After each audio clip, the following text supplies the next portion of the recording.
Cake cutting kitchen కి వెళ్ళిపోదాం. So మీ fans మొత్తం అందులోనే ఉంటారు కిచెన్లో. కిచెన్ కూడా చాలా బాగుంటది. ఐ లవ్ ఇట్ అన్నమాట యాక్చువల్లీ. సో ఇది కిచెన్లోకి వెళ్ళే ముందు ఇది ఈ గ్లాస్ మనకంతా ఇది కూడా కస్టమైజ్ చేయించాము. సో నాకు అర్థమైంది కిచెన్లో పని చేసినప్పుడు అంటే చెమటలు వచ్చి మేకప్ వెళ్ళిపోతుందా లేదా, అన్నంగా ఉన్నానా లేదా అని చూసుకోవడానికా? కాదు, కిచెన్లో ఉప్పు కారాలు చూసుకోవడం తగ్గించి మన అందం ఎట్లుందో అది చూసుకుంటారు అనమాట. ఈ వాళ్ళ అందం చూసుకోవడమే సరిపోతుంది, ఉండడం తక్కువ అవుతుంది అప్పుడు.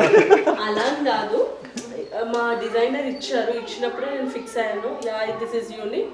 ఇక్కడ ఏమైనా పార్టీస్ చేసుకున్నప్పుడు పిల్లల కేక్ కటింగ్స్ అలా కూడా మనం చేసుకోవచ్చు. ఒక సైడ్ ఒక వాల్ యూనిక్ ఉండాలి కదా, సో ఇక్కడ ఈ బెస్ట్ ప్లేస్ అనిపించింది.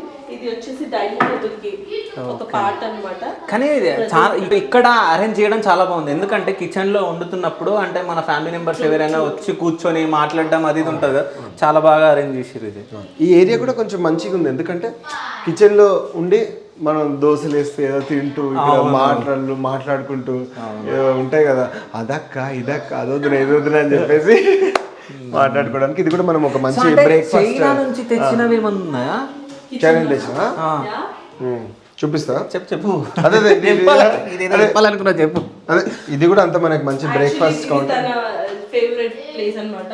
ఇట్లా నిల్చొని ఇట్లా ప్లేట్ ఇవ్వగానే తినడానికి కౌంటర్ కావాలి అని పెనం నుంచి ప్లేట్ లోకి అక్కడ నుంచి డైరెక్ట్. ఓకే, నాకు ఇది కావాలి, డైనింగ్ టేబుల్ పట్టదు, ఇది వద్దు అంటే కూడా తిని చేయించుకున్నారు. బికాస్ టిఫిన్ కౌంటర్ ఉండాలి, నేను ఇక్కడ 2 చైర్స్ వేసుకుంటాను. 2 చైర్స్ కూడా వస్తాయి మనకి అక్కడ నుంచి చైనా నుంచి వస్తాయి అనమాట.